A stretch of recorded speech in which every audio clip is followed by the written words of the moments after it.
পদ্মা সেতু পাড়ি দিয়ে বরিশাল থেকে ঢাকা যাচ্ছি। স্বপ্নের পদ্মা সেতু,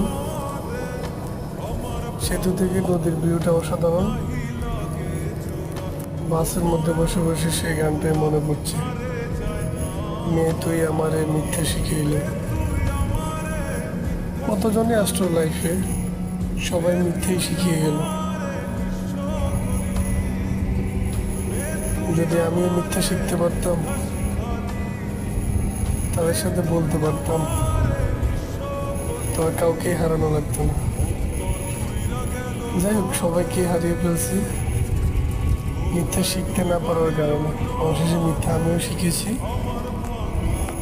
এই হচ্ছে জীবন গল্প, না বলা জীবন গল্প।